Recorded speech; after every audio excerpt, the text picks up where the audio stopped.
Nem só de pão viverá o homem, mas a palavra pode transformar.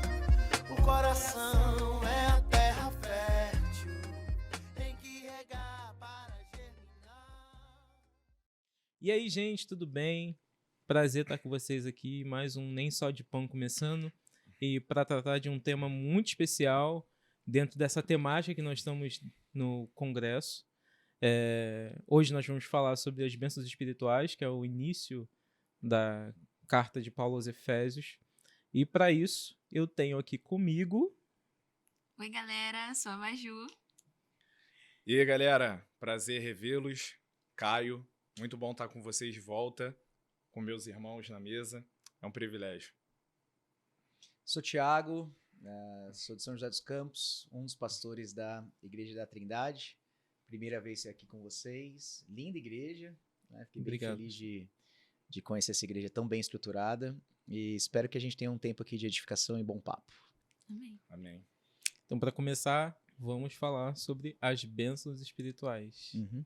O que são essas bênçãos espirituais que Paulo traz já nesse início? Parece-me que é um louvor, como ele estrutura esse início dessa carta de Efésios. O que o senhor pode nos ajudar? Sim, deixa eu abrir aqui, então fica fácil para a gente acompanhar no texto. Gálatas, Efésios.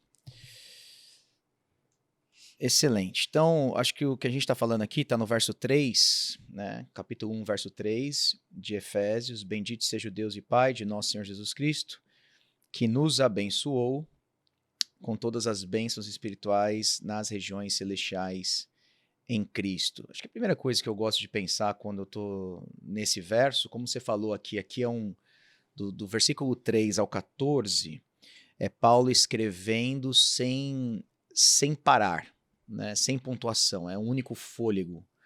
É como se ele começasse a escrever e é tanta coisa boa que está tomando o seu coração, e ele vai terminar, e essa argumentação no verso 14. Né? Alguns vão sugerir também que é um tipo, às vezes, de hino que a gente pode ter na Bíblia, e Paulo ou compôs ou estava reverberando esse hino, enfim, a gente não tem como saber ao certo, mas fato é que tem esse aspecto doxológico dele louvando a Deus pelas bênçãos recebidas em Cristo. Tanto é que começa com bendito seja, não é? Bênçãos espirituais. Acho que nos tempos de hoje vale a pena a gente frisar essa qualificação da bênção, né? Bênçãos espirituais, porque a gente vive numa era em que culturalmente se valoriza muito o materialismo, né? Cientificamente muito também se valoriza isso, muito também pelo evolucionismo, que resulta num tipo de materialismo também. Então, culturalmente, já tem esse apego ao consumismo, à matéria, etc. E, querendo ou não, isso entrou para dentro da igreja. Então, é muito comum nós vermos em nossas músicas e composições, é muito comum nós vermos isso em sermões, em livros mal produzidos, mal publicados, em que o grande alvo, o objetivo de você estar com Deus é para que você seja abençoado, mas não nos termos que o apóstolo Paulo coloca para a gente, não bênçãos espirituais, né? Bênçãos materiais, a ponto de aquele que está em Cristo, que já é abençoado espiritualmente, ele pode ser infeliz porque materialmente ele não é abençoado, e ele vai achar que ele tem uma crise, ou que Deus está contra ele, ou que Deus não abençoa ele, ou ele vai entrar na síndrome do Salmo 37 ou 73, de olhar para o ímpio e invejar o ímpio, o crescimento dele. Coisas que, biblicamente falando, quando você pega o verso 3 como você começou, muito bem dizendo, nós temos bênçãos espirituais em Cristo. E é isso que faz Paulo viver uma vida de bendito seja, uma vida de adoração. Então, quando a gente tem essa consciência daquilo que a gente tem em Cristo, a gente vai entrar aqui nas palavrinhas depois, já é suficiente para eu viver como o apóstolo Paulo viveu. Com esse caráter de louvor, de adoração, de ninguém precisa me obrigar para ser feliz em Cristo, ser satisfeito em Cristo, ninguém precisa me obrigar para estar no domingo numa igreja, cultuando o nome dele com demais irmãos, mesmo que minhas circunstâncias estejam extremamente difíceis, mesmo que materialmente eu esteja desfavorável, mesmo que a enfermidade tomou conta do meu corpo, mesmo que eu perdi pessoas queridas naquela semana, se eu tenho a consciência que Paulo está dizendo, cara, vocês já foram abençoados, porque aqui está no passado, abençoou todas as bênçãos espirituais em Cristo, a gente vai viver essa vida de bendito seja, né? Então, acho que a qualificação, em primeiro lugar, aqui é importante. Bênçãos espirituais. Isso é muito importante no evangelicalismo brasileiro que a gente vive hoje, frisar isso, né? E aí, elas estão em Cristo. Então, isso significa que fora de Cristo, a gente não tem nenhuma sorte de bênção espiritual de Deus. Isso precisa ser frisado também. Biblicamente falando, só tem 2 tipos de pessoas. Quem está em Cristo e quem está fora de Cristo. Fora de Cristo, danação, condenação, inferno. Não é? Viralizou essa semana um pastor famoso lá de São Paulo falando, eu não acredito num Deus que manda pessoas para o inferno, não acredito no Deus fogo consumidor, tal. Biblicamente falando, né? E se você vai para o capítulo 2, filhos da ira divina, não é? Paulo vai dizer, versículo 3. Então, em Cristo, sim, abençoados, fora de Cristo, não é abençoado por Deus. Essa é a grande motivação também para buscarmos então a Cristo, porque sem a mediação dele nada temos. E aí, entrando especificamente no assunto, essa bênção foi pré-ordenada antes da fundação do mundo, verso 4, e aí começam as bênçãos, né? Quais são? Ele nos escolheu, e a gente vai falar daqui a pouquinho. Nos escolheu para sermos santos e irrepreensíveis, nos predestinou, adoção, redenção. E aí vem Paulo falando todas essas bênçãos que nós temos aí no capítulo 1, versos 13 a 14. Eu gostaria de comentar também sobre isso, porque vai muito... Algo que eu posso dizer assim, que foi muito importante na minha caminhada, e tem sido até hoje, e que foi muito passado pelos meus pais, isso desde quando eu era muito novo, sobre essa consciência do quão bom e do quão valioso é ser de Cristo e ter sido escolhido por Ele. Essa consciência, ela sempre foi muito nítida, e eu lembro meu pai contando um pouco das suas histórias de novo convertido na época, e ele falando, meu filho, eu simplesmente, quando eu tive um encontro com Jesus, eu casei com a Bíblia. E eu ficava, tipo, prestando atenção nessas expressões que meu pai usava, sabe? Eu casei com a Bíblia. Jesus é o meu grande amor.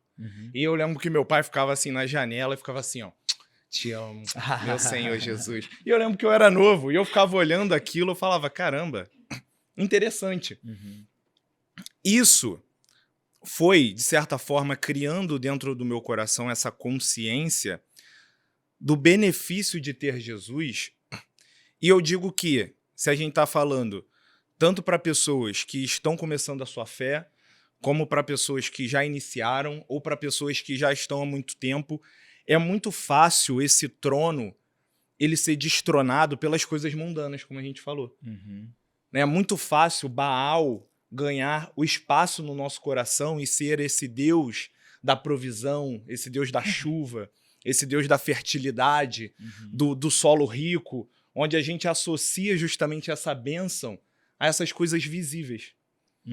Sendo que, se a gente parar para pensar hoje, como pessoas que estão nesse processo sendo construídas com Deus de transformação, a gente vê que, na verdade, a maior bênção, o maior benefício que a gente tem é justamente isso. É olhar da onde eu estava para onde eu estou.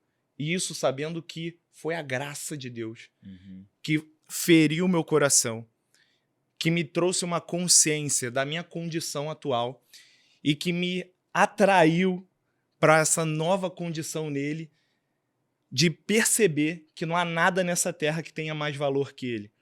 Então, eu vejo muito do que o pastor estava falando, como a gente às vezes tem essa dificuldade em colocar o Senhor Jesus como esse centro de valor e de maior bênção em nossa vida, porque muitas vezes não é palpável, né? Não é muito palpável, não é muito mensurável como um dinheiro na conta, como um bom salário, como um bom emprego, como um status. Não é mensurável. Porque normalmente isso não vai te levar para um status. Isso normalmente não vai te levar para esse ganho financeiro que as pessoas estão olhando. Então, nós precisamos, acredito que nesse processo, pedir para que o Senhor Jesus nos ajude para que nós, tanto no início, possamos ter essa nossa base bem fundamentada no valor que é ter Jesus, mas também aqueles que estão mais tempo, não tratar isso como algo comum. Porque a gente tem essa tendência a tratar como comum algo que não é comum. A gente vê a pessoa que tem muito dinheiro, para ela é normal, beleza, andar com um carro de luxo, comer bem. Nossa, R$300 numa conta? Ela não, mas é normal, é comum.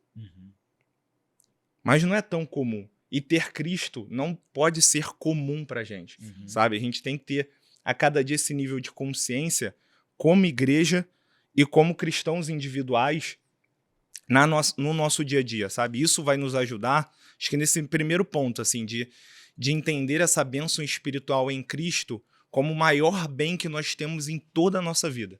Não importa o que nos aconteça. Não importa as perdas que nós tivermos na vida. Mas isso sempre vai ser o nosso maior tesouro. Maju?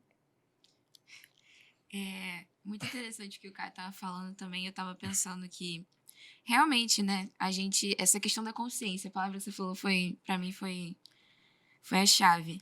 Da gente ter essa consciência realmente de quem nós éramos antes de Cristo. Sim. Do que ele fez nas nossas vidas e do que ele está fazendo agora. Quem nós passamos a ser depois que tivemos um encontro verdadeiro com ele. Porque ele muda todo o cenário. Ele mudou o cenário da história e ele muda o cenário das nossas vidas todos os dias. Então, eu acho que o primordial também é a gente entender o que isso impacta diretamente nas nossas vidas e através delas. Porque, nós somos salvos, beleza, nós fomos alcançados por Cristo, mas o que isso gera em mim e através de mim também? Se a minha vida continua a mesma coisa depois que supostamente Cristo me alcançou, então há algo de errado. Porque não tem como ter um encontro verdadeiro com Jesus e você continuar da mesma forma. Sim. E quando nós lemos a palavra, quando nós nos relacionamos com ele, nós entendemos que tem esse senso de responsabilidade. Nós não fomos escolhidos à toa, nós fomos chamados por um propósito específico do Senhor, que é viver para a glória dele, glorificar o nome dele e também passar isso para as outras pessoas. Porque ele não precisava, mas ele decidiu nos chamar para nos usar também. Então, eu acho que é muito importante a gente ter esse olhar de, caramba, não basta só eu ter sido alcançada por Cristo, mas isso precisa mudar a maneira como eu vivo, a maneira como eu enxergo as coisas e as pessoas ao meu redor, e a maneira como eu também manifesto o reino de Deus através da minha vida, seja lidando com as pessoas, no meu trabalho, isso em todas as esferas. Então, eu acho que isso é o primordial. Não é só você saber quem Cristo é, mas você viver de fato para a glória dele, o que ele está fazendo na sua vida. É permitir que o Espírito Santo se mova através de você e em você também, né? Não é porque às vezes, realmente, como o Caio falou, a gente tem muito essa tendência de olhar só para as coisas materiais e focar muito no agora, no que a gente está vivendo agora, o que a gente tem agora, o que a gente pode conquistar nessa vida. Só que a gente se esquece que isso tudo aqui é como se fosse só uma preparação. Na realidade, para nós, a vida não termina na morte, ela começa a partir da morte, né? Porque a gente vai passar toda a eternidade com Cristo. Mas o reino dele também está sendo manifestado agora, através das nossas vidas e de tudo que ele tem feito. Então, eu acho que isso é primordial. É a gente realmente encontrar em Cristo essa satisfação, contemplar tudo que ele já fez, tudo que ele tem feito e principalmente quem ele é. E, enfim, a ele se movendo nas nossas vidas. E, consequentemente, a gente vai também presenciar o que ele pode fazer, mas nossa motivação principal vai estar em quem ele é. Então, acredito que é isso. Eu acho muito interessante observar como Paulo, não só nessa carta, mas em outras cartas, ele inicia e esse fôlego, essa intensidade de falar dessa forma, de explicitar essas coisas na condição que ele tá. Porque ele tá preso. Sim. Então, tipo assim, você imagina que ele tá trazendo essa verdade não de um lugar confortável, não de uma condição onde ele chegou na plenitude da vida dele. Na verdade, ele tá ali numa condição ruim, passando por coisas que ele não deveria querer passar como uma pessoa normal não queria, mas ele estava vivendo e sabia por que ele estava passando por aquilo ali e queria comunicar para aquelas pessoas que tinham a liberdade que não era dessa forma a viver a vida, olhar para as coisas que Deus tem preparado para a gente. Uhum. Eu acho interessante também que ele fala aqui no versículo 3 que essas bênçãos, toda sorte de bênção, nas regiões celestiais em Cristo. Então, tipo assim, ele não se prende ao tempo presente. Não, ele está falando de uma coisa que vai adentrar a eternidade, sabe? Que Cristo já está na eternidade e que essas bênçãos nos acompanharão para a eternidade. Então, o que a gente tem hoje é um vislumbre dessas bênçãos. É como se, tipo assim...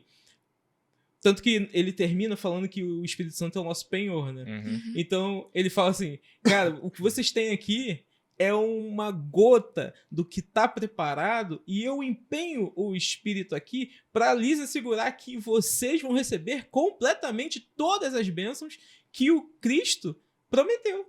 Amém. Então, tipo, tanto que eu acho muito bom como ele divide isso. Ele começa falando do Pai e depois ele entra na esfera do Filho e ele encerra com o Espírito. Então, tipo, ele une trinitariamente todas essas bênçãos, tanto do Pai, do Filho e do Espírito, pra gente, prometido, para as regiões celestiais. E tudo para a glória e da graça de Cristo. Sim. Então, eu acho muito, muito boa e muito forte essa introdução da carta. Efésios é uma das minhas cartas muito boas. Mas vamos continuar, porque senão a gente vai ficar parado aqui, falando, remoendo sempre um versículo só, porque um versículo só já é o suficiente para muita coisa na nossa vida. E aí ele continua no versículo 4. Assim como nos escolheu nele, antes da fundação do mundo, para sermos santos e irrepreensíveis perante ele, em amor. E aqui eu não vou falar sobre, mas eu vou tacar a bola para vocês. Dessa predestinação, desse nos escolheu de antemão.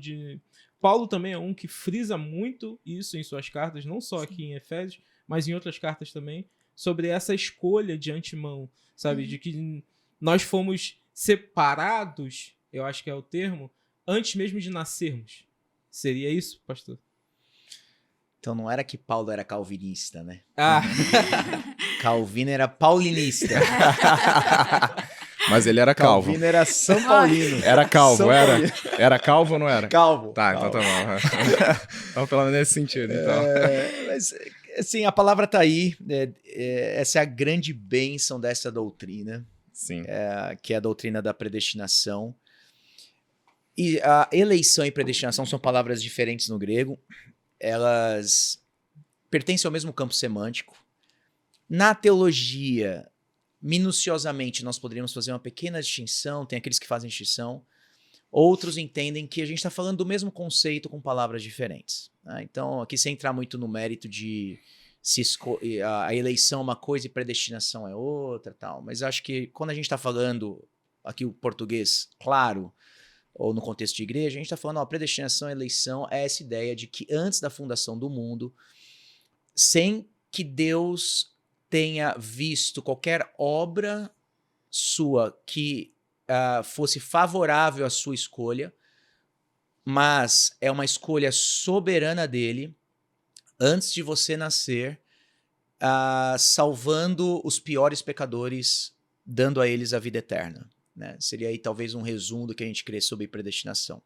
Antes da fundação do mundo, isso aí a gente chama que, já falaram aqui desse pacto intratrinitariano, na teologia a gente tem um nome para isso que é Pactum Salutis, é o pacto da redenção. A gente fala de pelo menos 3 grandes pactos na narrativa bíblica, que é o pacto da Trindade, antes de haja luz vem o haja cruz, Pai, Filho e Espírito. No conselho deles, interno, eles decidem salvar pecadores. Antes de criar, na ordem dos decretos, vem esse desejo neles de salvar, que eu acho isso belíssimo, né? Demais. Eu aplico agora, assim, particularmente para mim, o fato de eu saber que meu nome já estava na eleição divina mesmo antes de Deus criar, ele encontraria em, sei lá, de 1985, de quando eu nasci até hoje, encontraria comigo, Tiago, pecador, né? Morto em minhas transgressões e pecados, mas isso já era um plano mesmo antes dele criar. Eu já estava lá, meu nome já estava lá. Né? É inconcebível na minha cabeça, é inconcebível, porque eu estou Sim. falando do Criador do universo, Exato. sendo tão pessoal nesse nível de pensar em mim. Sim. Ele me amou e se entregou, como Paulo diz em Gálatas 2, por mim, é pessoal, é pronobis, é a ideia, né? Por nós. É loucura, né? Não tem como você não se maravilhar com essa verdade. Isso a gente chama de pacto da redenção. Esses que Deus, desde a eternidade, antes de criar, ele decidiu salvar. Depois, a gente fala do pacto de obras, isso é Gênesis capítulo 1 e 2, que é o pacto que ele faz com Adão, de que se ele obedecer, ele vive, se ele desobedecer, ele morre. E depois vem o pacto da graça, diferenciação aí entre batistas e presbiterianos. Batistas entendem que o pacto, ou presbiterianos entendem que o pacto é estabelecido em Gênesis 3,15, Sim. quando vem a promessa do descendente, né, e ali já inicia o pacto da graça.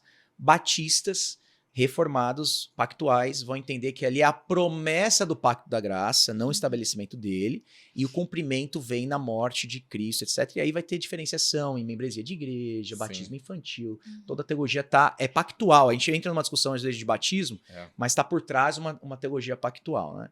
Então, o que tem aqui, essa escolha de Deus nele, isso que eu estou falando, isso aqui é o pacto, é um dos textos que a gente usa para falar, olha, tem um conselho intratrinitariano de Deus escolhendo pecadores para si. Né? Agora, sendo bem sincero, eu sei que a turma tem muita dificuldade com essa doutrina. Né? Sei porque eu ensino isso na igreja. E essa é talvez uma das doutrinas mais sensíveis que quando a gente ensina, há muita dificuldade para ser digerida. Por duas razões, eu diria. Primeira, porque você precisa aprender. Ninguém nasce sabendo isso aqui. Né? Então, quando você se converte, o que você pensa? Não, eu escolhi, eu criei, eu me arrependi. Sim, isso é um lado da moeda. Né? Isso é o que aconteceu debaixo do teto. Agora, em cima do teto, muita coisa aconteceu, que na sua experiência no dia a dia você não vai saber a menos que tenha revelação. Sim. Por isso que você precisa aprender. Então é comum pessoas falarem assim, mas eu não acho que era assim, porque minha experiência não disse isso. Não, sua experiência não vai dizer isso mesmo. Sua experiência está certa, você creu, você orou lá, você ouviu a pregação do evangelho, você. Tudo bem. Agora você precisa saber o outro lado da moeda, você precisa saber o que Deus fez para que você chegasse nessa conclusão. Né? Então acho que a primeira coisa é essa, é uma doutrina que precisa ser aprendida. Ninguém nasce crendo na doutrina da predestinação. Ninguém nasce, falando em termos da soteriologia, ninguém nasce calvinista. Né? Todo mundo nasce arminiano. É verdade. É verdade. É verdade. Porque todo mundo nasce falando, não, eu que creio, eu que oro, porque é a nossa experiência que vai guiar Sim. o que a gente entende, né? Inclusive com relação a Deus. Essa é a primeira coisa. A segunda coisa que eu diria, a dificuldade, né, da doutrina, é porque a gente não entende o que Paulo disse no capítulo 2, né, principalmente ali versos 1 a 4. O estado do homem. A gente tem muita dificuldade. Tanto é que quando eu vou começar a ensinar a doutrina da predestinação, eu não começo na ordem de Paulo aqui. Eu inverto a ordem. Eu começo pelo capítulo 2, versos 1 a 4, e aí eu venho aqui para onde a gente está. 1, 3 a 14. Né? Por quê? Porque se você não tem uma boa antropologia bíblica, se você não tem uma visão de quem é o homem biblicamente falando, parece que assim, Cristo morreu por você. Legal, morreu por mim, nossa, que ato de amor, que legal. Né? Mais um sacrifício que a gente tem aí, heróico, como vários outros que a gente teve já na história. Porque você não entende, cara, o por você. Você sabe quem é você para alguém ter morrido por você? Quando o cara entende o por você, aí ele vai aqui no verso 3 e vai falar assim, bendito seja Deus. Agora faz sentido. Então, eu sempre começo pela antropologia bíblica. De que, ó, sabe quem é você? Sabe quem é esse que ele predestinou? Você estava morto em transgressões e pecados. Sabe o que significa o morto?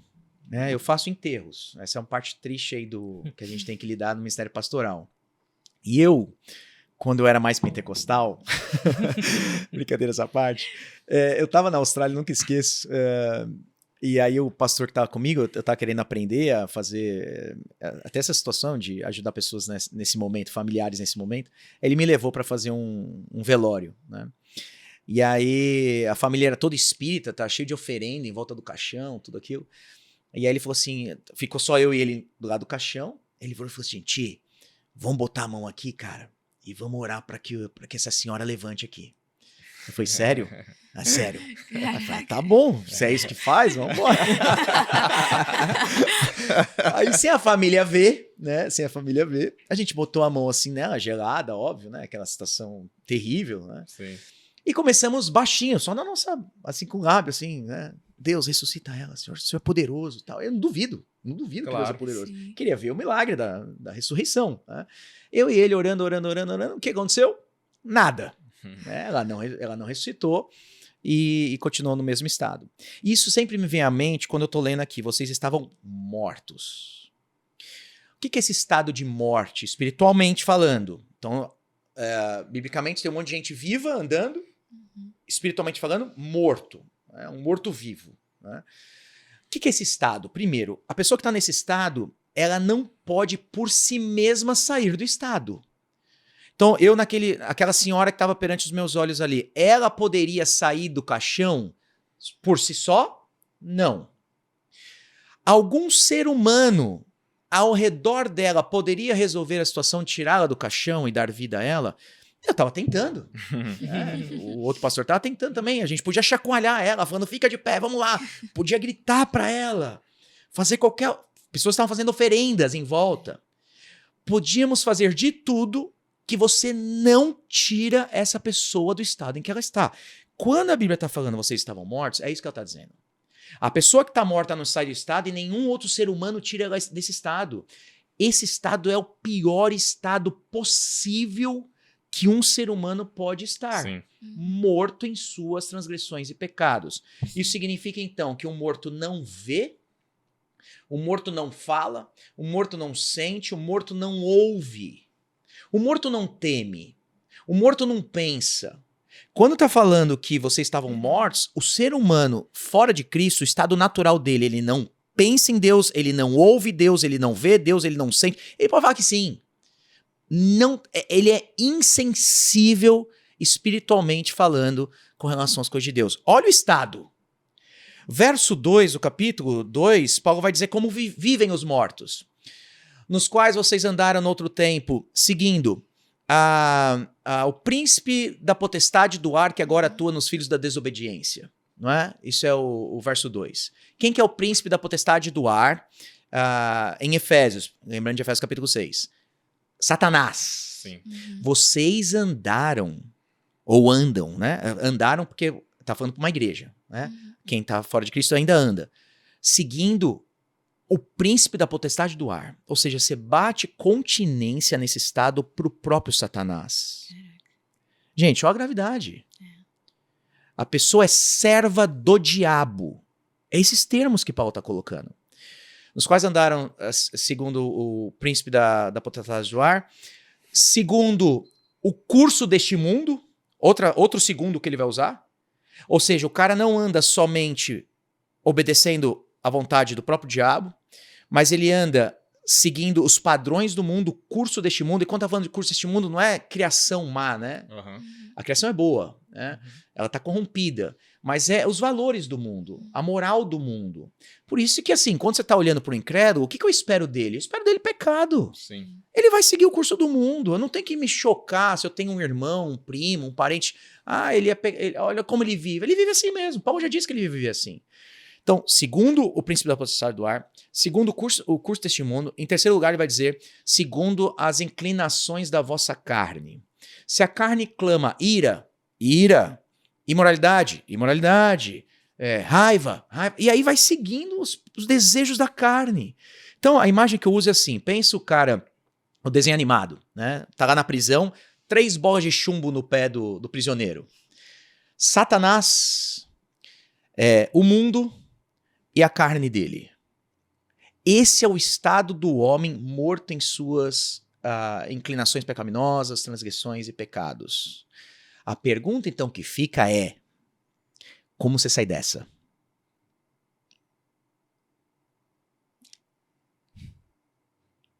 Aí, quando eu tô fazendo a pergunta, o cara vai falar assim: eu vou crer. Mas o morto crê?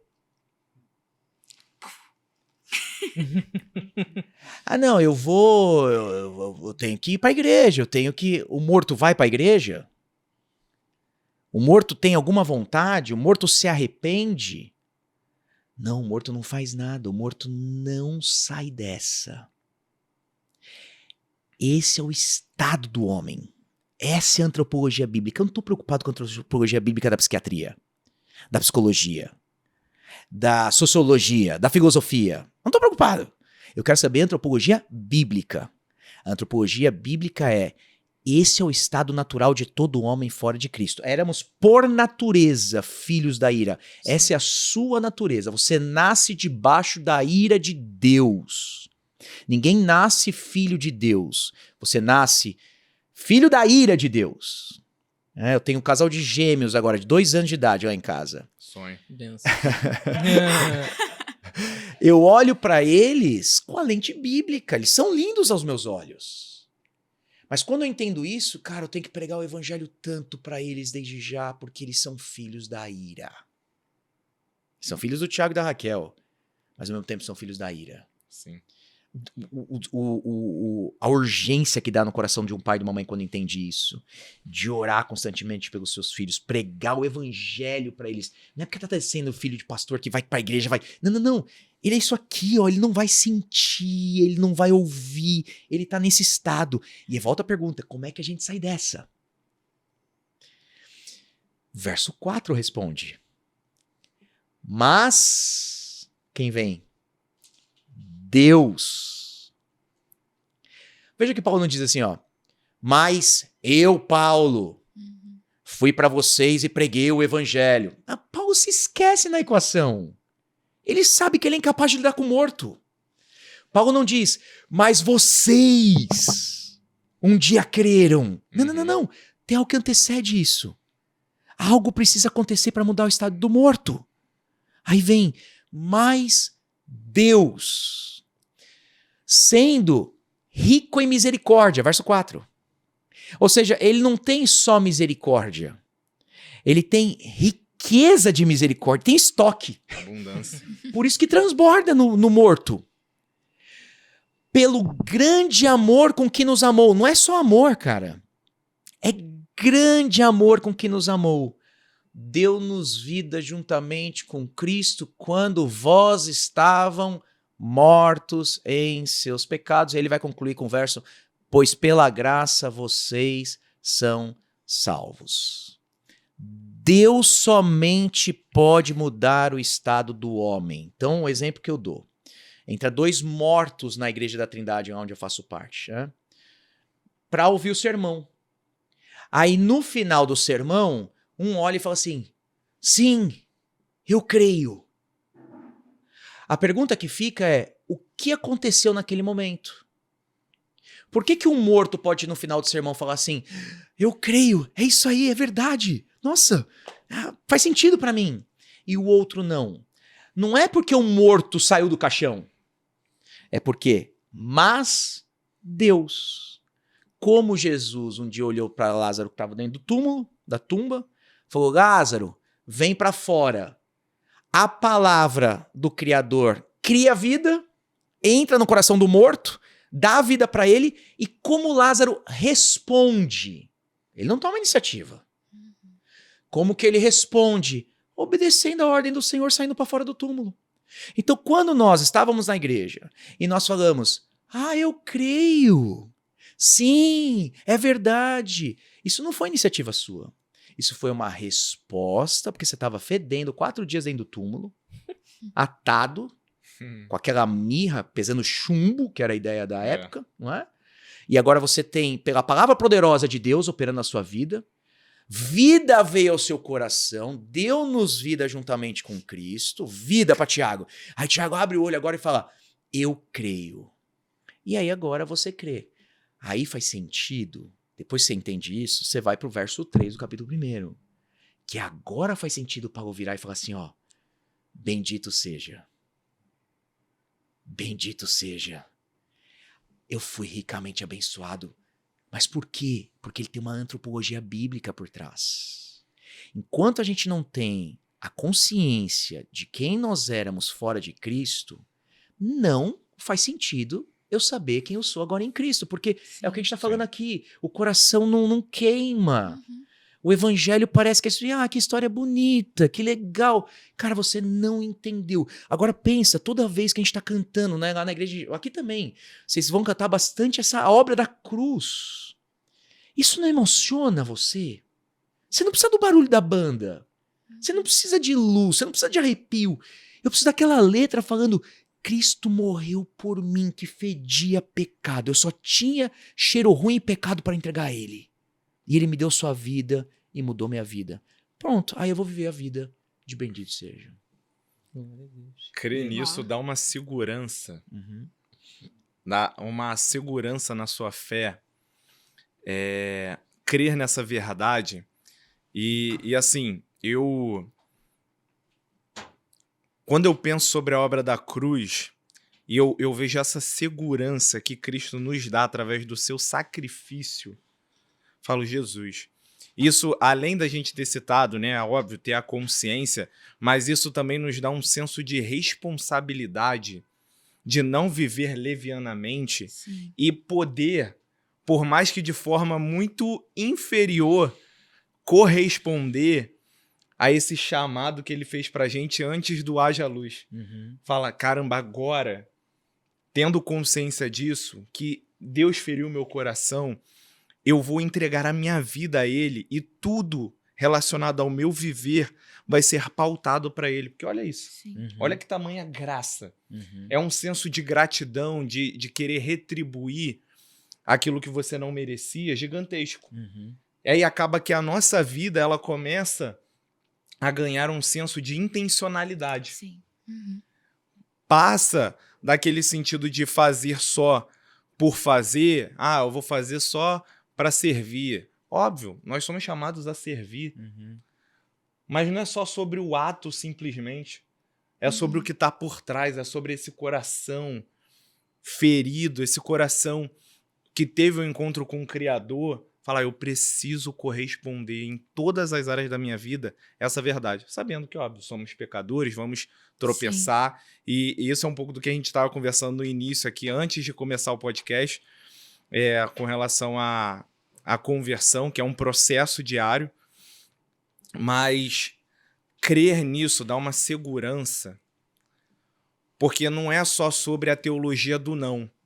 Eu não vou fazer porque não pode. Eu não vou comer porque não pode. Eu não vou fazer porque não pode. Eu não vou fazer sobre isso. Mas também é a teologia do sim. Eu vou fazer porque hoje Deus ele me entregou uma nova natureza, Deus me deu uma nova condição que eu vou fazer para poder corresponder a algo, para poder agradar a Ele, para poder manifestar essa verdade, esse reino que me encontrou dos céus.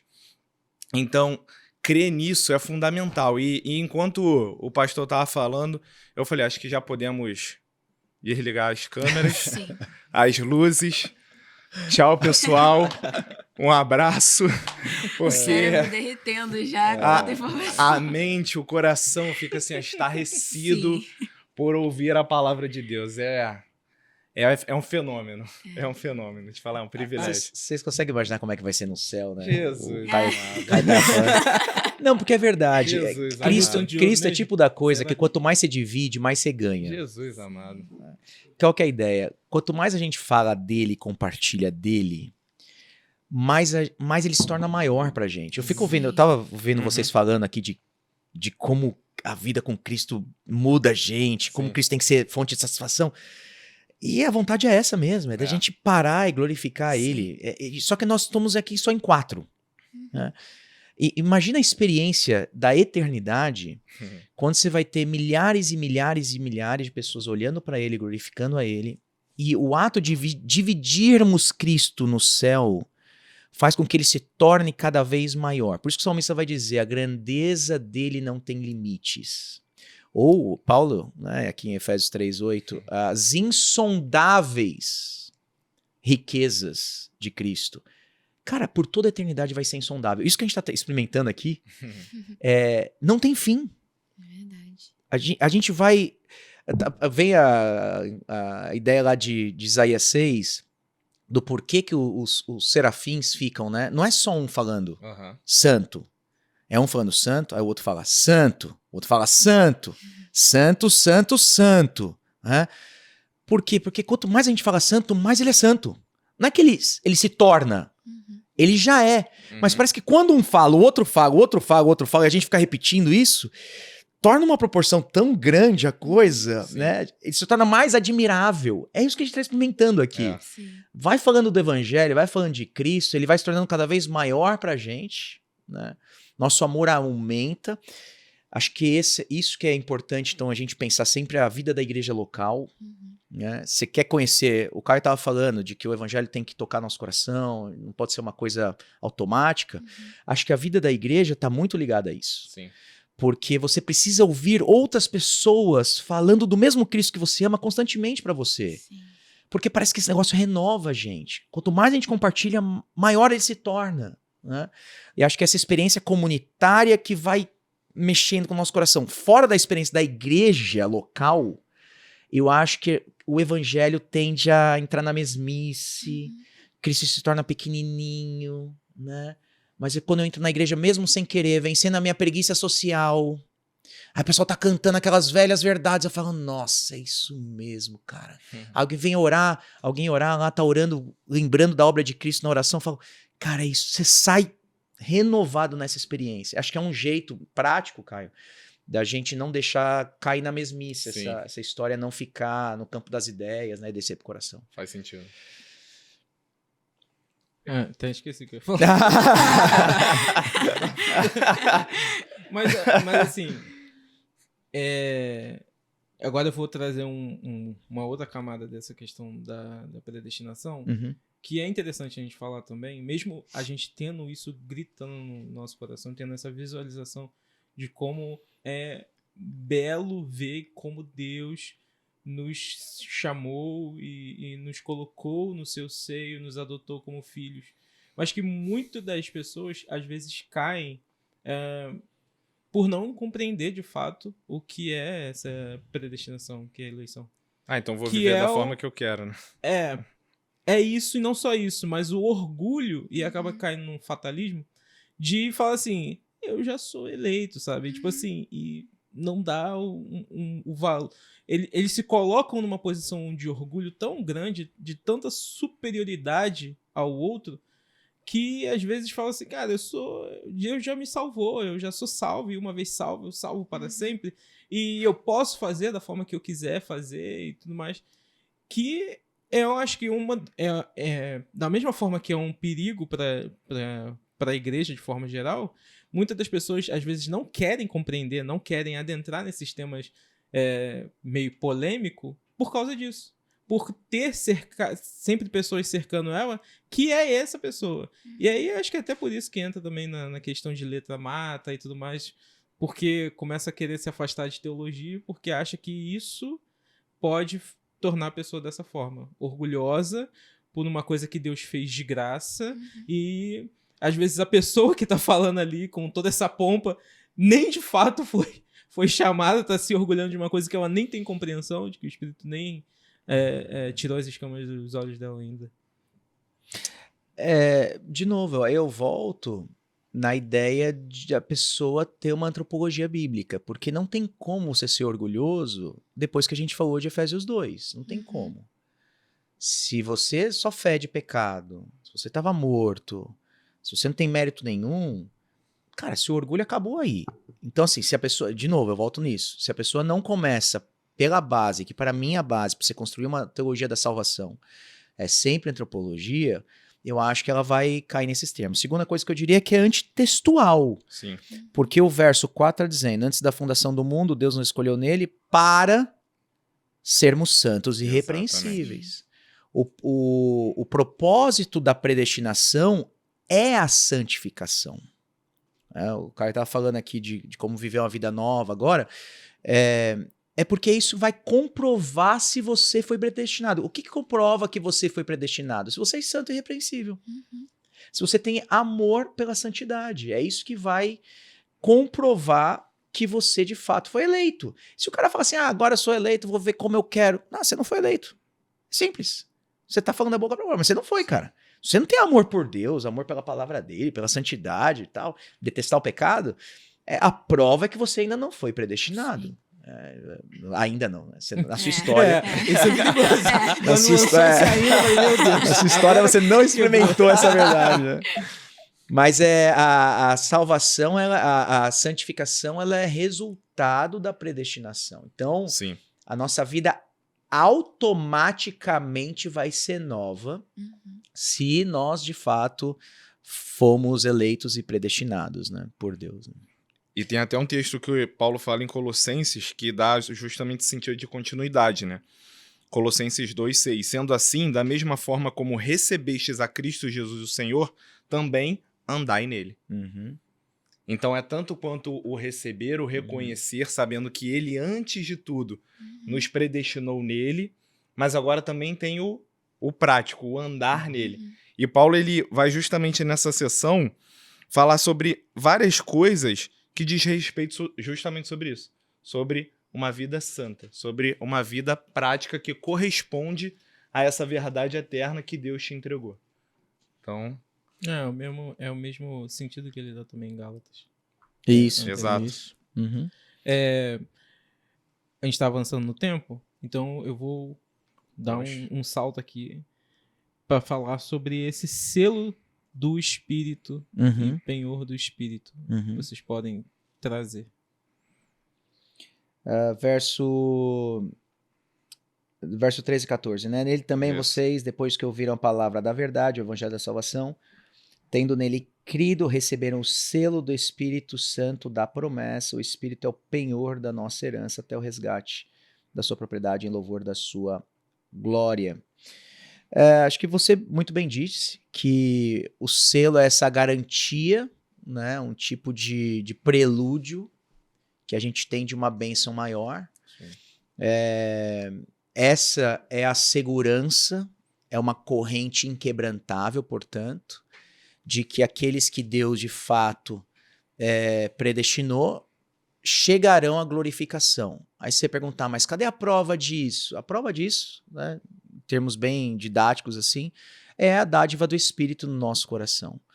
Então o Espírito, aqueles que receberam do Espírito, não perdem o Espírito. Não perde salvação. Porque é o selo, e esse selo significa que a herança vai vir.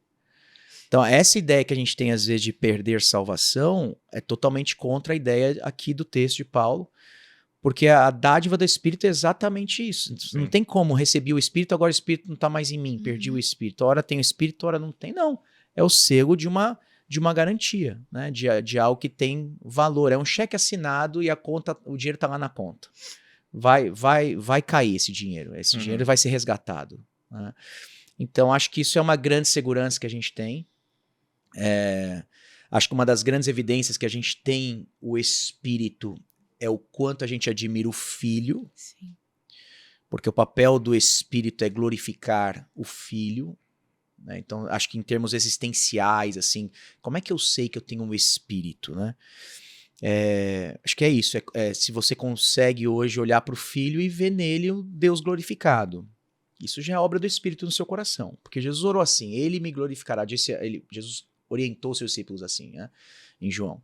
Então, acho que uma igreja, aí vai uma prática da igreja. Uma igreja cheia do Espírito é o quê?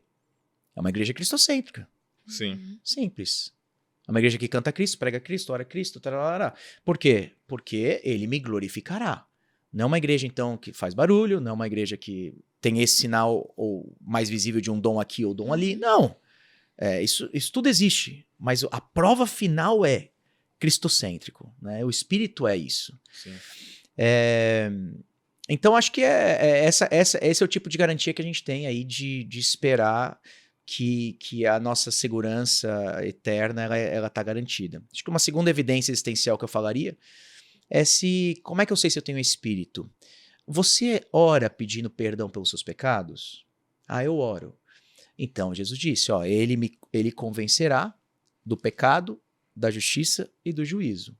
Então, toda vez que você está lutando contra o seu pecado, está se arrependendo, é a prova que o Espírito está aí. Sim.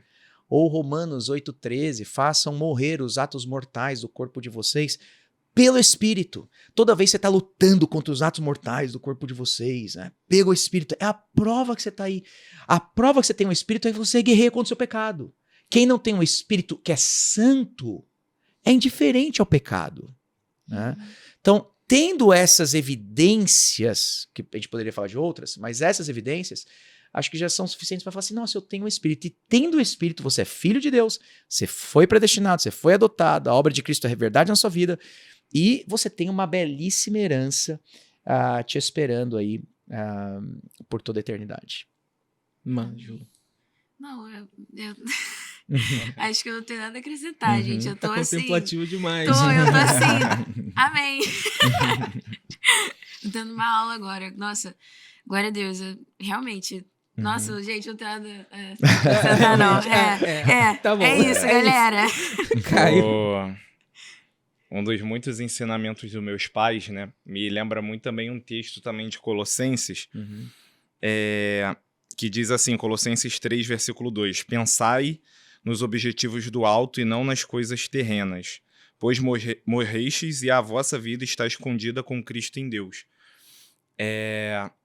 Uma das, né, não só com certeza essa certeza que o Espírito Santo ele nos dá com relação a essa obra, mas também nos assegura que ela vai ser completada, mas eu vejo que também o Espírito em nós ele produz essa ânsia pelo eterno, esse sentimento pelo divino, Deus, e nos dá um senso de evangelização muito grande.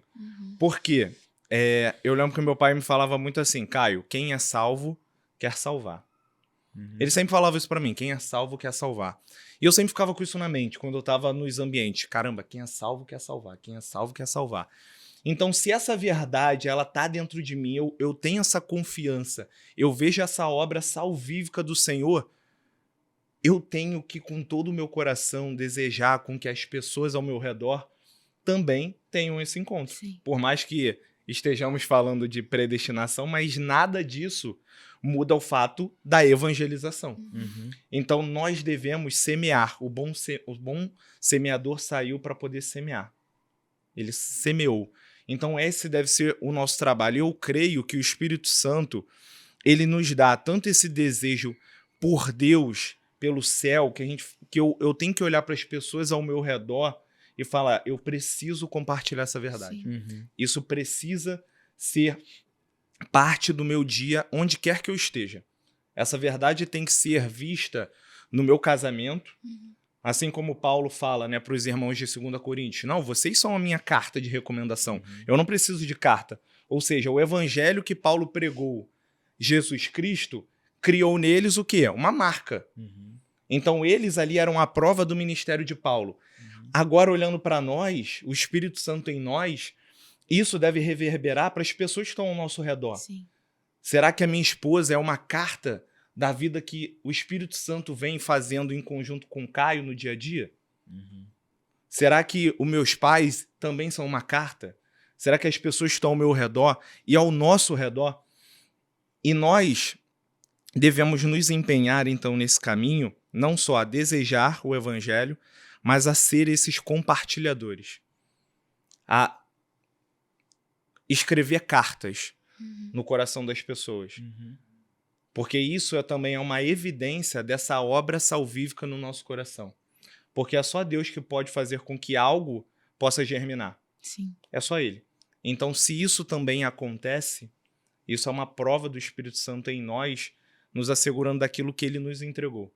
Então, esse desejo pelo alto e esse desejo missional também é algo que deve nos levar para a vida inteira, sabe? Nós como cristãos, assim, na vida como um todo. Excelente. Amém. E vocês têm alguma consideração final para fazer? Tendo em vista que eu tô olhando o tempo, dessa vez eu estou cuidando do tempo. Guardião do tempo. A respeito disso, a gente falou muito da identidade, né, de quem nós somos em Cristo. Falamos de segurança, que é a segurança que nós temos nele, por termos sido chamados e vivermos nele. E a nossa missão, que foi o Caio acabou também de falar, e o pastor também falou, que é para viver para a glória dele, replicando isso de forma que outras pessoas sejam alcançadas, outras pessoas sejam despertadas no espírito e que estejam também tendo essas verdades vivas nos seus corações. Vocês têm alguma consideração final? Alguma recomendação? Eu acho que eu vou pegar seu gancho aí e deixar só esse alô com relação à identidade, né? Acho que identidade é a palavrinha da moda. Todo mundo tá falando, escrevendo sobre isso. E acho que é uma narrativa cultural muito forte que a gente tem. Uma das 4 principais, eu diria. Tem outras, mas a identidade hoje é uma narrativa que a gente precisa ter uma certa fluência nesse assunto, até para poder abordar com o tema bíblico e tal. Mas, o que eu diria? É possível a gente crer nessas verdades intelectualmente, mas não emocionalmente. Ou seja, essas verdades, às vezes, elas ficam no nosso intelecto, no nosso conhecimento, na cabeça, por assim dizer, mas ela não desce para o coração, né? Principalmente ligada à ideia da identidade. Então, nossa, eu fui abençoado com todas as bênçãos espirituais em Cristo, né? O cara confessa isso. Até a hora que ele perde o emprego. Aí bate um desespero no peito dele, bate uma tristeza no peito dele, bate um senso de que ele não é amado, um senso de que ele não está abençoado por Deus. Não faz jus ao que você professa e crê, né? Eu fui adotado, eu fui amado, ele me predestinou em amor, eu sou amado por Cristo, que coisa mais linda. Até a hora, até a hora que você não tem o amor correspondido de alguém. Sim. Aí você tem sua autoestima vai lá para baixo, né? Você brinca de mal me quer, bem me quer, acha que ninguém vai querer você na vida. Parece que o coração também entra em desespero. E a gente está falando que crê nesse evangelho. Então, fica aqui meu alerta. Sim. A gente precisa, de fato, pregar isso aqui todo dia pra gente. Sim. A gente precisa sempre se lembrar de, peraí, quem é o Tiago mesmo? Eu já tenho todas as bênçãos. As coisas estão caindo aqui na minha direita, mas peraí, Tiago, você já foi abençoado com todas as bênçãos em Cristo. Calma. Respira. Não, tá faltando amor aqui, às vezes, de um filho que não correspondeu, da esposa que não tá, ou não sei lá, de alguém que eu queria ter esse... Mas, Tiago, ele amou você desde a fundação do mundo. Calma. Né? E é só você se lembrando disso diariamente, orando textos como esse diariamente, que o seu coração acalma. Então fica o meu alerta aqui para quem está ouvindo a gente, para que creiamos no evangelho de modo holístico, né? De modo completo, nosso ser todo integrado, não só aqui no campo das ideias, mas de segunda a sábado, né? Isso tem que ser experimentado. Meu coração precisa descansar, se alegrar nisso, apesar dos apesares. Eu deixaria esse alerta aí com relação à nossa identidade em Cristo. Eu dou um conselho para nós, mas também para as pessoas que estão ouvindo, com relação às pessoas com quem você tem intimidade. Lembro de uma vez que tive um sonho onde eu estava na igreja e de um lado tinham pessoas que estavam pregando o evangelho e de um lado tinham pessoas que falavam assim, não, aqui Deus está, mas eu sabia que não estava. E daí eu ficava no meio e eu ficava indeciso, para onde que eu vou? Isso eu era jovem, eu era adolescente. E eu via as pessoas que estavam desse lado onde Cristo estava sendo pregado. Eu via quem eram as pessoas. Aquilo ali me deu uma certeza que eu falei, eu preciso estar perto delas. E essa amizade, essa comunhão, me fez perceber o quanto eu não conhecia Cristo e o quanto ainda eu precisava conhecer a Jesus. O quanto eu tinha de pecado ainda dentro de mim, porque eu comecei a ver pessoas similares a mim, vivendo vidas que eu falei, Jesus, eu tô muito atrasado. Então isso me deu um sentimento de falar, eu preciso mais de Deus quando eu olhei para o meu próximo. Então, se ajunte com pessoas que você tem como referência e que amam a Jesus. Porque isso também vai te ajudar em todo esse processo. Eu falo isso por experiência própria e continuo fazendo isso. Não é à toa que eu sou amigo do Pedro, não é à toa que eu sou amigo da Maju, agora amigo do pastor Tiago, do pessoal que está no fundo aí que vocês não estão vendo. Porque são pessoas que me ajudam todos os dias na minha caminhada. Então, isso eu tenho como um grande privilégio que Deus deu. A gente estava falando sobre a comunidade, né? Então, esse é um dos grandes privilégios da comunidade. Maju? O que o pastor falou são muitas informações para processar no bom sentido, né? Mas quando ele falou da questão da identidade, dessa nossa dificuldade, muitas das vezes, de conseguir compreender os conceitos bíblicos, mas isso não descer para o nosso coração. Eu acho que isso é algo que eu já experienciei muito e é um processo, né? Não que, nossa, agora já tá safo, mas algo que realmente o Senhor incomodou no meu coração e agora eu passo para vocês também, é buscar conhecer o coração de Deus. Claro que a gente, como seres humanos limitados, a gente nunca vai conseguir compreender a completude de Deus, isso é impossível. A gente jamais vai conseguir isso. E a gente pode tentar até morrer, mas a gente nunca vai conseguir. Só que buscar o coração de Cristo não apenas a parte, como é que eu posso dizer? Como se Deus fosse alguém distante. Alguém que está pronto a dar regras e abençoar e te dar uma missão também, mas que você afasta quando as coisas que envolvem a sua vida, o seu emocional, todas as outras áreas, elas se manifestam. Então, eu acho que esse é o principal conselho que eu deixaria para todo mundo que está assistindo, é buscar o coração de Deus. Porque quanto mais nós aprendemos, à medida que Ele deseja se revelar a nós também, porque não é algo que a gente possa fazer, Deus me revela isso aqui a seu respeito. Não, Ele mesmo nos atrai, Ele mesmo nos revela algo novo a respeito de quem Ele é. Então, quanto mais nós buscamos a Cristo, conhecer mais o coração de Deus e Ele se revela a nós, consequentemente, nós vamos nos conhecer também. Não o que dizem a nosso respeito, não o que as pessoas pensam que nós somos, mas quem nós verdadeiramente somos, pelo olhar eterno de Cristo, não o olhar como nós estamos agora, sabe? Que muitas das vezes a gente enxerga. Eu enxergo o Caio de um jeito, o Pedro de um jeito, mas somente Deus sabe quem Ele verdadeiramente nos criou para sermos e fazermos aqui nessa terra. Então, eu acho que esse é o conselho, é a gente buscar todos os dias a incluir o Senhor em tudo e não fazer com que Ele gire em torno da nossa vida, mas que todas as outras coisas da nossa vida girem em torno dEle. E trazer mesmo o Senhor para perto, não tentar construir muros nesse sentido de Deus pode ir até aqui, mas nessa área aqui sou eu que controlo.